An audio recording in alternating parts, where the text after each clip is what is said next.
Hello students, welcome to विंटो classes. और आज की क्लास हम स्टार्ट करने वाले हैं विज्ञान और प्रौद्योगिकी भाग 2। पार्ट तीसरा है। पार्ट का नाम सजीवों में जीवन प्रक्रिया। स्टूडेंट्स, सजीवों में जीवन प्रक्रिया ऑलरेडी मैंने स्टार्ट किया हुआ। इस पार्ट के 6 वीडियोस मैंने बनाए हुए हैं, जिसके अंदर मैंने लैंगिक प्रजनन वनस्पतियों में और अलैंगिक प्रजनन पूरा टॉपिक कवर किया हुआ है। उन वीडियोस का यदि आप लोगों ने अभी तक नहीं देखा है तो उस वीडियो को आप लोग प्लेलिस्ट में या तो इस वीडियो के डिस्क्रिप्शन में आपको उसकी लिंक मिल जाएगी, उनको देख लीजिएगा।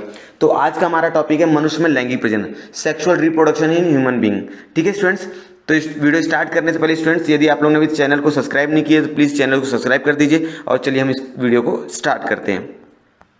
स्टूडेंट्स, मनुष्य में लैंगिक प्रजनन ये टॉपिक स्टार्ट करने से पहले सबसे पहले हमें हार्मोन्स क्या होते हैं उनके बारे में जानना बहुत ज़्यादा जरूरी है।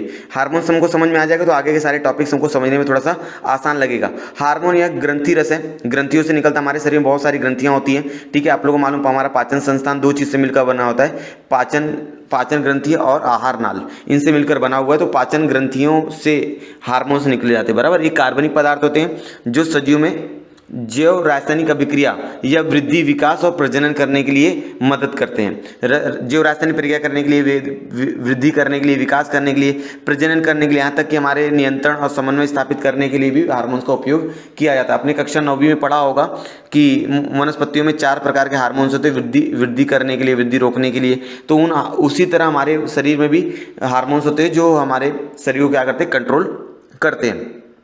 ये कार्बनिक पदार्थ होते हैं। ये कोशिकाओं तथा ग्रंथियों से स्रावित होते हैं। ये कहाँ से स्रावित किए जाते हैं? कोशिकाओं और ग्रंथियों से। हार्मोन साधारणतः अपने उत्पत्ति स्थल से दूर की ऊतकों या कोशिकाओं में कार्य करते हैं, इसलिए इन्हें रासायनिक दूत कहा जाता है। ये जहाँ पर रहते हैं उसके अलावा दूसरे दूर तक की कोशिकाओं पर अपना नियंत्रण रखते हैं, इसलिए इसका नाम क्या है? रासायनिक दूत भी कहते हैं। इनकी सूक्ष्म मात्रा भी अधिक प्रभावशाली होती है। ये थोड़ी सी मात्रा में भी ज़्यादा प्रभावशाली दिखा सकते हैं। इन्हें शरीर में अधिक समय तक संचित नहीं रखा जा सकता, अतः कार्य समाप्त हो जाने के बाद ये नष्ट हो जाते हैं और उत्सर्जन मार्ग से इसको हम लोग क्या करेंगे? बाहर निकाल देंगे। क्योंकि स्टूडेंट्स, जो हार्मोन्स होते हैं वो कार्बनिक पदार्थ से बने होते हैं और कार्बनिक पदार्थ हमारे लिए क्या है? उपयोगी है, लेकिन कुछ निश्चित सीमा तक। ठीक है, इसकी थोड़ी भी मात्रा, अगर जो हमारे पास हार्मोन है, इसकी थोड़ी भी मात्रा हमारे लिए क्या है? बहुत उपयोगी है। लेकिन ज़्यादा हो जाएगा तो बहुत ज़्यादा नुकसान होगा। इसलिए जो संचित रखा जाता है वो कार्य समाप्ति के बाद उसका नष्ट हो जाता है और उसको हम लोग उत्सर्जन के माध्यम से क्या करते हैं? शरीर से बाहर निकाल देते हैं। ठीक है, हार्मोन की कमी या अधिकता दोनों ही सजीव के लिए क्या है? व्यवधान है। हार्मोन कम हो जाएगा तो भी हमारे लिए तकलीफ है, हार्मोन ज़्यादा हो जाएगा तो भी हमारे लिए तकलीफ है। जैसे हमारे शरीर में जब इंसुलिन की मात्रा ज़्यादा हो जाती है, इंसुलिन क्या है? हार्मोन है, तो हमें कौन सा रोग होता है? मधुमेह नाम का रोग हो जाता है। ठीक है, तो एक एग्जांपल मैंने बता दिया हार्मोन का। ठीक है, अब आगे बढ़ते हैं। ये प्रजनन स्टार्ट करने से पहले हमारे पास 3 क्वेश्चंस हैं। उन 3 क्वेश्चन को पहले सॉल्व करते हैं, उसके बाद हम लोग मनुष्य में लैंगिक प्रजनन को स्टार्ट करेंगे। पहला क्वेश्चन हमारे पास है, रासायनिक नियंत्रण द्वारा कौन कौन से संप्रेरक मानवीय प्रजनन संस्था के कार्य को नियंत्रित करते हैं? मतलब कौन कौन से रासायनिक नियंत्रण, कौन कौन से ऐसे संप्रेरक हैं जो मानवीय प्रजनन संस्था के कार्यों को क्या करते हैं? नियंत्रित करते हैं, बराबर है। तो हमारे पास 2 संप्रेरक है। कितने संप्रेरक है? 2। पहला FSH है, दूसरा LH।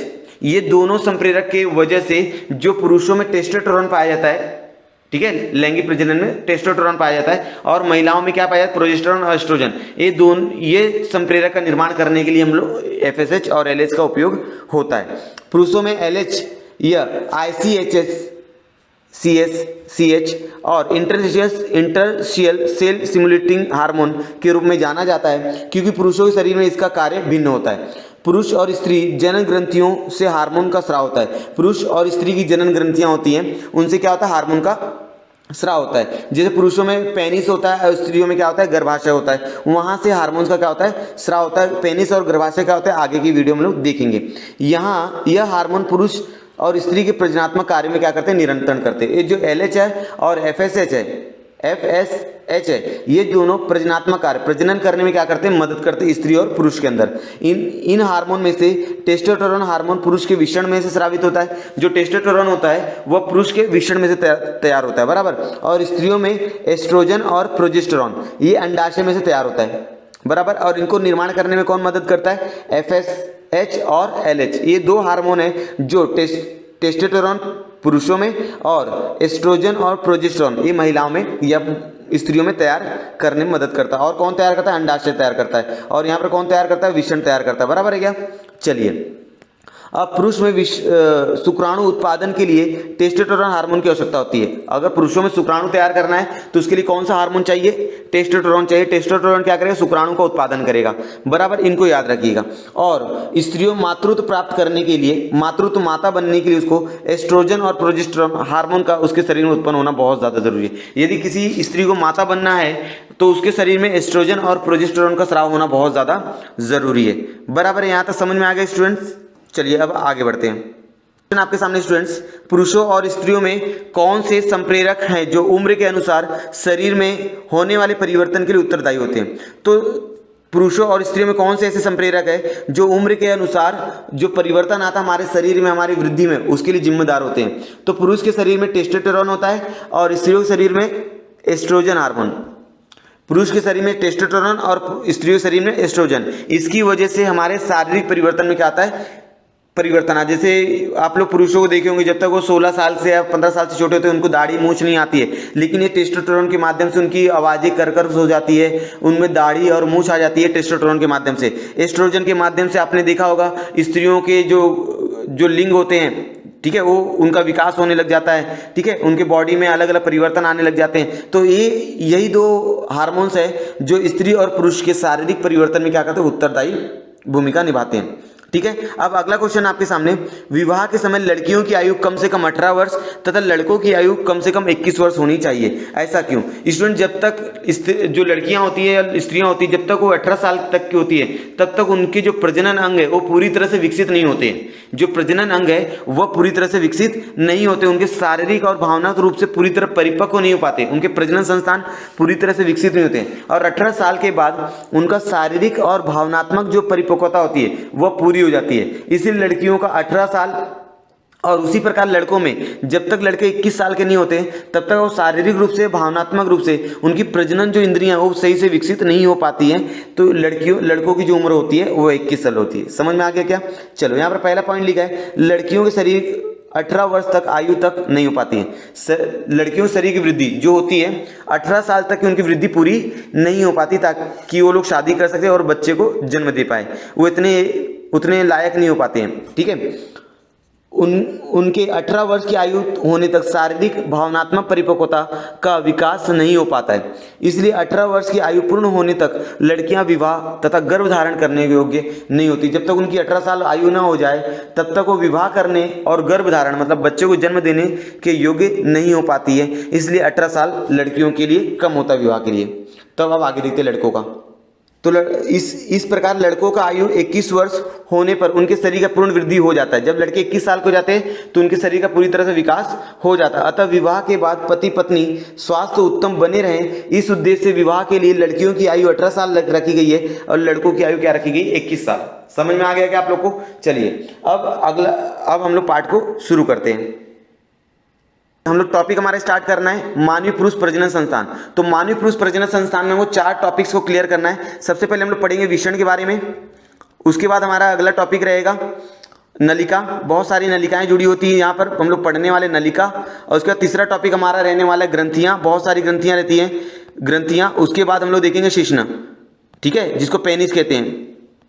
बराबर, चलिए यहाँ पर आप लोग देख रहे हो अधिविषण, यहाँ पर शुक्राणु का निर्माण होता है। यह अधिविषण के अंदर शुक्राणु का निर्माण होगा और यहाँ पर जो शुक्राणु तैयार होंगे यह अलग अलग नलिकाओं के माध्यम से, कौन कौन सी नलिकाएं होती हैं वो मैं आगे बता दूंगा। अलग अलग नलिकाओं के माध्यम से यहाँ शुक्राणु अलग यहाँ जाते हैं। फिर यहाँ पर आपको प्रोटेस्ट ग्रंथि मिलती है, उस प्रोटेस्ट ग्रंथि से शुक्राणु का संयोग होता है और वहाँ पर क्या बनता है? वीर्य तैयार होता है। और यहाँ पर मूत्राशय मार्ग से वो मतलब उस शिश्न के माध्यम से जो भी वीर्य है उसको बाहर निकाल दिया जाता है। ठीक है, तो यहाँ पर आप लोग देख रहे होंगे अलग अलग वाहिनियां हैं, मूत्र जनन है, क्रॉपर ग्रंथि है। ठीक है, यहाँ पर अलग अलग ग्रंथियां उसके अंदर मिलेंगी। यहाँ पर जो निकलने वाला चीज रहेगा वो शुक्राणु रहेगा। ठीक है, ठीक है, मतलब ये जो विषण होता है, इस विषण में क्या निर्माण होता है? शुक्राणु जब यहाँ पर जाते हैं तब तक वो वीर्य नहीं होते हैं। ठीक है, यहाँ पर जब जाएंगे तो वे वहाँ पर अलग अलग उनको क्या मिलेंगी? ग्रंथियाँ मिलेंगी। अलग अलग क्या मिलेंगी? ग्रंथियाँ मिलेंगी। जैसे यहाँ पर प्रोटेस्ट ग्रंथि मिल जाएगी उसको, फिर क्रॉपर ग्रंथि। तो ये प्रोटेस्ट ग्रंथि और क्रॉपर ग्रंथि मिलकर उसका निर्माण किसमें हो जाएगा? वीर्य में हो जाएगा। किसमें हो जाएगा स्टूडेंट्स? वीर्य में हो जाएगा। और उस वीर्य को बाद में शिश्न के माध्यम से शरीर से बाहर निकाल दिया जाता है। और यही वीर्य क्या करता है? प्रजनन के लिए उपयोगी होता है पुरुषों में। बराबर। ये वीर्य जब स्त्री के योनि में जाएगा तो वहां पर क्या करेगा, फलन प्रक्रिया को शुरू करेगा, बराबर। यहां तक समझ में आ गया क्या? चलिए अब ये मूत्राशय और जो वीर्य मार्ग होता है वह एक ही मार्ग से निकलते हैं पुरुषों के अंदर, ठीक है। चलिए अब हम आगे शुरू करते हैं। देखिए स्टूडेंट्स, अब शुरू कर लेते हैं विषण। मैंने बोला था 4 टॉपिक में बांटना। विषण, विषण क्या रहता है? उदर गुहा के बाहर, आपके शरीर के बाहर होता है, ये पुरुषों में शरीर के बाहर होता है, ठीक है। उदर गुहा के बाहर विषण कोश में स्थित होता है, स्केट्रम में स्थित होता है, ठीक है। अब दूसरा पॉइंट, उस प्रजनन संस्थान विषण विभिन्न वाहिनियों और नलिकाओं और ग्रंथियों से जुड़ा होता है, बराबर। अलग अलग नलिकाएं अलग अलग ग्रंथियों से मिलकर बनता है। विषण में अनगिनत शुक्रजन नलिकाएं होती है। विषण के अंदर वो जो इस तरह से होता है, उसके अंदर अनगिनत शुक्रजनन नलिकाएं होती है जो शुक्राणु का क्या करती है, निर्माण करती है। इस तरह से आप लोग देखे होंगे, ठीक है। ये पुरुषों के शरीर में जो बाहर लटकता हुआ दिखता है वह इसके अंदर शुक्रजनन नलिकाएं होती है जो क्या करती है, शुक्राणु का निर्माण करती है, ठीक है। इसको याद रखना, ठीक है। इसमें पाई जाने जनन उपकला, जनन उपकला होती है। जनन उपकला है जर्मेनियल एपिथेलियम की कोशिकाओं में अर्धसूत्री विभाजन होता है। इसका क्या होगा, बार बार क्या होगा, अर्धसूत्री विभाजन होगा और किसका निर्माण हो जाएगा, शुक्राणु का निर्माण हो जाएगा। किसका निर्माण होगा स्टूडेंट, शुक्राणु का, ठीक है। निर्माण होता है विभिन्न नलिकाओं द्वारा शुक्राणु आगे भेजे जाते हैं। यहाँ पर अलग अलग नलिकाएं होती हैं, जैसे मैंने बहुत सारी नलिकाओं के बारे में बताया था, ठीक है। वह नलिकाओं के माध्यम से आगे जाती है। जैसे अलग अलग नलिकाएं होती है, विषण जालिका है, अपवाहिनी होती है, फिर शुक्ल नलिका होती है, स्खलन वाहिनी होती है। इन वाहिनियों के माध्यम से शुक्राणु क्या होता है, आगे जाता है और विषण टेस्टोस्टेरोन भी उत्पन्न करते हैं। ये विषण जो होते हैं वे टेस्टोस्टेरोन जो पुरुष में पिता बनने के लिए मदद करते, मतलब पुरुषत्व दर्शाता है, बराबर। टेस्टोस्टेरोन हार्मोन होते हैं, बराबर है। चलिए अब अगला टॉपिक हमारा विभिन्न वाहिनियां, ठीक है। अलग अलग वाहिनियां, आपने शुक्राणु तैयार हो गया। शुक्राणु कहां पर तैयार हुआ, विषण में शुक्राणु तैयार हो गया। अब उस शुक्राणु को क्या करना है, उसको लेकर जाना है, तो उसके लिए क्या होंगी, अलग अलग नलिकाएं होंगी। तो इन नलिकाओं में सबसे पहला क्रम आता है विषण का। सबसे पहले जो नीचे आप लोग देखेंगे, जो इस तरह से आपने आकृति देखी थी, बराबर, इसके अंदर आपने देखा था भाई, इसके अंदर से अलग अलग नलिकाएं होती हैं। फिर बाद में यहाँ पर घूमता है, ठीक है। फिर यहाँ पर आने के बाद इसका इजैकुलेशन होगा, फिर यहाँ से शिश्न के माध्यम से क्या करेगा, बाहर जाएगा, ठीक है। यहाँ पर शिश्न के माध्यम से क्या करेगा, बाहर जाएगा। तो इसके अंदर अलग अलग नलिका, विषण जालिका होती है। फिर अपवाहिनी यहाँ पर आएंगी, यहाँ पर अपवाहिनी आएगी, फिर यहाँ पर अधिविषण आ जाएगा। क्या आ जाएगा, यहाँ पर अधिविषण आ जाएगा। फिर शुक्र नलिका, यहाँ पर शुक्र नलिका आ जाएगी। फिर स्खलन, यहाँ पर स्खलन वाहिनी आएगी। अगर आप लोग डायग्राम देखो, स्खलन वाहिनी आ जाएंगी। फिर मूत्र जनन वाहिनी, यहाँ पर मूत्र जनन वाहिनी, यहाँ पर बीच में जो जनन वाहिनी देखे तो वो मूत्र जनन वाहिनी। तो ये जनन वाहिनियों द्वारा, इन नलिकाओं द्वारा जो शुक्राणु होता है वह उसका वहन किया जाता है। शुक्राणु जैसे जैसे एक नलिका से दूसरी नलिका में भेजी जाती है, वैसे वैसे शुक्राणु क्या होते हैं, परिपक्व हो जाते हैं। शुक्राणु जैसे जैसे एक नलिका से दूसरी नलिका में जाता है तो वहां पर अलग अलग क्या मिलते हैं, उसको ग्रंथियां मिल जाती हैं। क्या मिल जाती है, अलग अलग, उसको अलग अलग ग्रंथियां मिल जाती है। कौन कौन सी ग्रंथि मिलती है, क्राउपर ग्रंथि हो गई, प्रोटेस्ट ग्रंथि हो गई। फिर इन ग्रंथियों के माध्यम से उसका निर्माण किसमें हो जाएगा, उसका निर्माण हो जाएगा वीर्य में, बराबर। और वो फलन करने के योग्य बन जाती है, वो फलन करने के योग्य बन जाती है, समझा। चलिए अब ग्रंथियों के बारे में देखते हैं, कौन कौन सी ग्रंथियां जिम्मेदार हैं। सी पॉइंट में लिखा ग्रंथियां, शुक्राशय सेनिमल वेसिकल्स, ये स्राव ग्रंथ स्खलन ग्रंथि में स्रावित होता है। बाद में देखो यहाँ पर आप लोगों को मालूम है कि प्रोटेस्ट ग्रंथि था, मैंने बताया प्रोटेस्ट ग्रंथि होता है, वहां पर क्राउपर ग्रंथि होता है, देखा था आप लोगों ने ना, यहाँ पर प्रोटेस्ट ग्रंथि, ठीक है। प्रोटेस्ट ग्रंथि यहाँ पर हार्ट शेप में वहां पर दिख रहा होगा आप लोगों को, इस तरह से हार्ट शेप में वहां पर प्रोटेस्ट ग्रंथि होगा। फिर वहीं पर क्राउपर ग्रंथि है, जब यहाँ पर यहाँ निकलते हैं तो यहाँ पर एक क्राउपर ग्रंथि होती है, ठीक है, इस तरह से, ठीक है ना। यहाँ पर शिश्न रहेगा,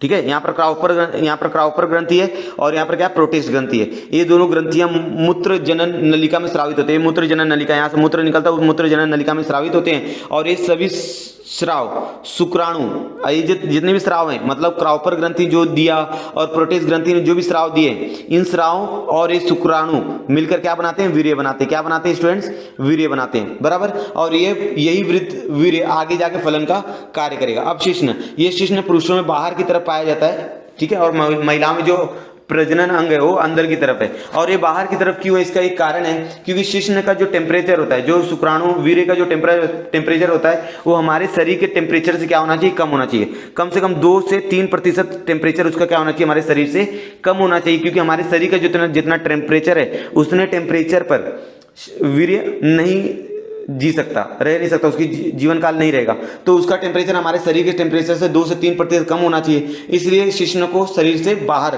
रखा गया है। ठीक है, वीर्य शिश्न के माध्यम से शरीर से बाहर छोड़ा जाता है। वीर्य जो होता है वो शिश्न के माध्यम से शरीर से बाहर निकलता है। मूत्रवाहिनी, वीर्य, मूत्र दोनों का एक ही मार्ग से होता है। मूत्र और वीर्य दोनों एक ही मार्ग से निकलते हैं। इसके लिए दो अलग अलग मार्ग हैं क्या पुरुषों में? नहीं, मूत्र भी उसी मार्ग से निकलेगा और वीर्य भी उसी मार्ग से निकलेगा। बराबर, यहाँ तक समझ में आ गया क्या स्टूडेंट्स आप लोग को? तो हमने चार चीजें पढ़ी है स्टूडेंट्स। पहला चीज मैंने बताया आप लोग को, क्या बताया कि विषण क्या होता है, उसके बाद अलग अलग नलिकाएं बताई, उसके बाद मैंने ग्लैंड्स बताए, ग्रंथि बताई है, उसके बाद मैंने शिश्न बताया। बराबर है, तो ये सब किस में होते हैं? पुरुष प्रजनन संस्थान में पाए जाते हैं। ठीक है, समझ में आ गया? ठीक है, चलिए अब आगे बढ़ते हैं। आगे देखते हैं हम लोग कुछ रोचक जानकारी देख लेते हैं। अधिविषण की लंबाई जो होती है 6 मीटर होती है। अधिविषण की लंबाई जो पुरुषों में होती है वो 6 मीटर होती है। एक शुक्राणु की लंबाई अगर किसी ने पूछा तो 60 माइक्रोमीटर, कितना? 60 माइक्रोमीटर। बराबर है, 60 माइक्रोमीटर याद रखना एक शुक्राणु की लंबाई। इतने छोटे आकार वाले शुक्राणु को पुरुष प्रजनन संस्थान से बाहर निकालने में 6.5 मीटर लंबा रास्ता तय करना पड़ता है, जिसको 4 से 5 मिनट का समय लग जाता है। 6 से 6.5 मीटर का लंबा रास्ता तय करना पड़ता है उसको। अलग अलग नलिकाओं से गुजरना पड़ता है। अलग अलग नलिकाओं से गुजरने के बाद वो 6 से 6.5 मीटर दूरी तय कर लेते हैं। इसको 4 से 5 मिनट का समय लग जाता है। ठीक है, लंबाई की दूरी तय करनी पड़ती है। शुक्राणु को बहुत अधिक मात्रा में ऊर्जा की आवश्यकता होती है। जैसे हमारे शरीर में ऊर्जा की मात्रा की जरूरत पड़ती है, उसे शुक्राणुओं के लिए भी जीने के लिए उसको भी ऊर्जा की मात्रा की जरूरत पड़ती है। वो ऊर्जा कहाँ से मिलती है? उसको फ्रुक्टोज से मिलती है। कहाँ से मिलती है उसको ऊर्जा? फ्रुक्टोज से मिलती है। बराबर, यहाँ तक समझ में आ गया क्या आप लोग को? ठीक है, चलिए अब आगे देख लेते हैं स्टूडेंट्स। अगला टॉपिक हमारा है मानवीय स्त्री प्रजनन संस्थान। आपने पुरुष प्रजनन संस्थान के बारे में देख लिया। अब हम लोग देखने वाले मानवीय पुरुष स्त्री प्रजनन संस्थान। मानवीय स्त्री प्रजनन संस्थान देख लीजिए, आपके सामने डायग्राम दिख रहा है। यहाँ पर योनि है, इस मार्ग से शुक्राणु क्या करते हैं? योनि में प्रवेश करते हैं। ये जो अंग है ये स्त्रियों में पाया जाता है। कहाँ पाया जाता है? स्त्रियों में पाया जाता है। बराबर, ये जो होते हैं ये हमारे बॉडी के अंदर होते हैं। ठीक है ना स्टूडेंट्स, ये उदर गुहा में ही स्थित होते हैं, उदर गुहा के बाहर ही होते हैं। जैसे पुरुषों का हमने देखा था शिश्न जो था उदर गुहा के क्या था? बाहर था। उसका मैंने रीजन बताया, टेम्परेचर का रीजन है उसका। ठीक है, इसी तरह स्त्रियों में जो प्रजनन संस्थान होते हैं उदर गुहा में ही होते हैं। बराबर, इसके अंदर क्या होता है? अंडाशय की एक जोड़ी होती है। देखो अंडाशय यहाँ पर भी है, यहाँ पर भी है। तो अंडाशय की क्या होती है? एक जोड़ी होती है। यहाँ पर अंडाशय की एक जोड़ी होती है और दूसरा अंडवाहक नलिका। यहाँ से एक अंडवाहक नलिका और यहाँ से एक अंडवाहक नलिका। ये अंडवाहक नलिका क्या करेंगी? वो अंड कोशिका अर्थात डिंब को लेकर जाने का काम करती हैं। बराबर है, अंडवाहक नलिका। और उसके बाद गर्भाशय होता है, अंडवाहक नलिका, उसके बाद तीसरा टॉपिक हमको देखना गर्भाशय, उसके बाद योनि। ठीक है, तो चार चीजें। पहला अंडाशय देखना है, अंडाशय की 2 जोड़ी होती है। अंडवाहक नलिका भी क्या होती है? 2 जोड़ी होती है। फिर गर्भाशय, एक गर्भाशय क्या होता है? यहाँ पर शिश्न का क्या होता है? पालन पोषण होता है। शिश्न का क्या होता है? यहाँ पर बच्चों पालन पोषण से होता है, वहीं पर शिशु पूरा 9 महीने तक पलता है। और योनि, इस योनि के माध्यम से जो शुक्राणु वो शरीर से बाहर निकलता है और इसी योनि के माध्यम से जब शिशु का पूर्ण विकास हो जाता है तो इसी योनि के माध्यम से शिशु क्या होता है? शरीर से बाहर आता है। बराबर है, ये यहाँ पर अंडाशय। अंडाशय में क्या होता है कि डिंब का निर्माण होता है। जब एक स्त्री जन्म लेती है, एक शिशु स्त्री जन्म लेती है तो उसके शरीर में 2 से 4 10 लाख डिंब होते हैं। कितने डिंब होते हैं?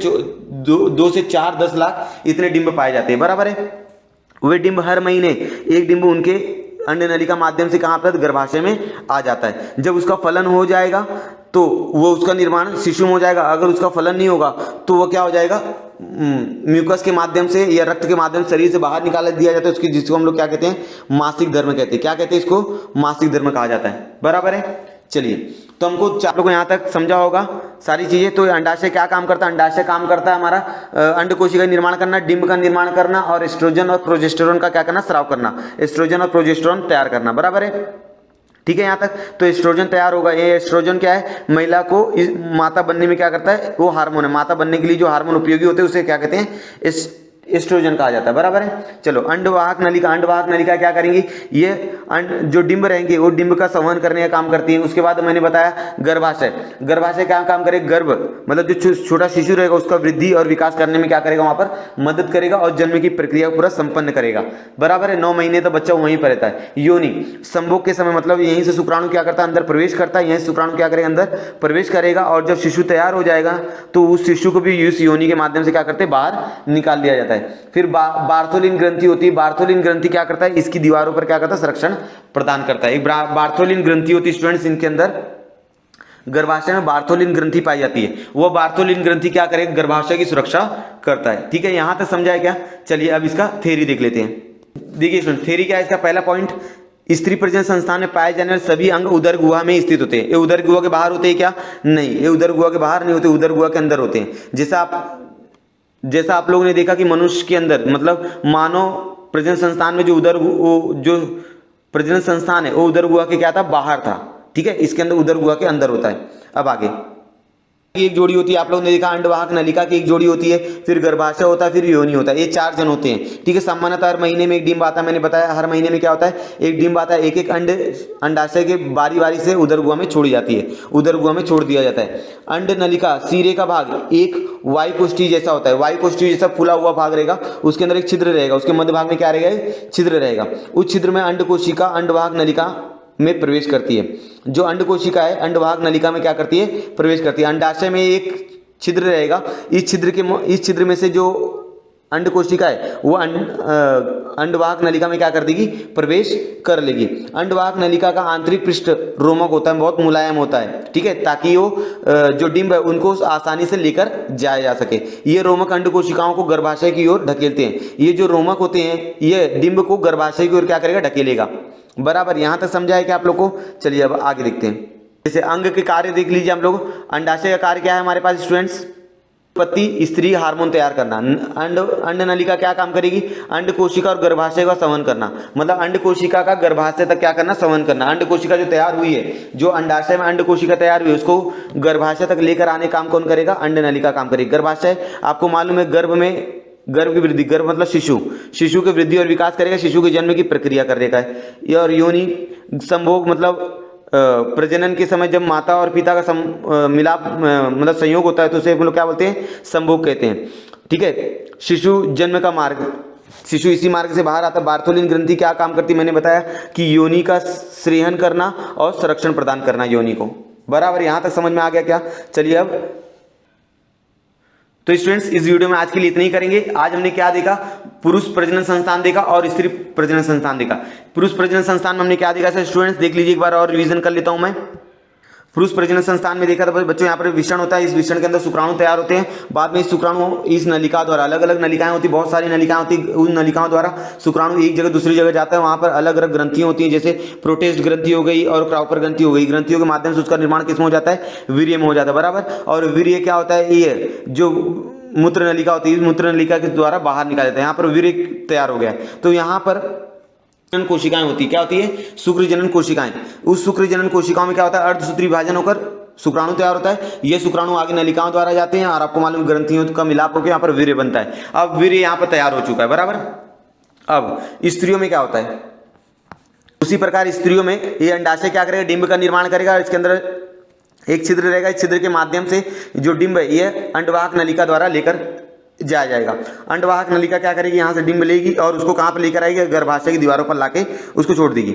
ठीक है, हर महीने एक डिंब आता है, आपको मालूम है, मैंने बताया, वीडियो आपने देखा होगा। तो हर महीने एक डिंब आता है। इस डिंब का अगर फलन हो गया तो उसका शिशु तैयार होगा, फलन नहीं हुआ तो वो मासिक धर्म से क्या करेंगे? उसको शरीर से बाहर निकाल देगा। आने वाली वीडियोस में आपको बताऊंगा मासिक धर्म क्या होता है। ठीक है, यहाँ तक समझा है। अब यहाँ पर ये जो योनि होता है, ये योनि से शुक्राणु अंदर जाते हैं और इसी योनि से जो शिशु होता है तैयार, वह बाहर आता है और गर्भाशय में इस शिशु का पूर्ण वृद्धि और विकास पूरा होता है। तो इस तरह हमने देखा कि मानवीय पुरुष प्रजनन संस्थान देखा, उसके बाद हमने क्या देखा?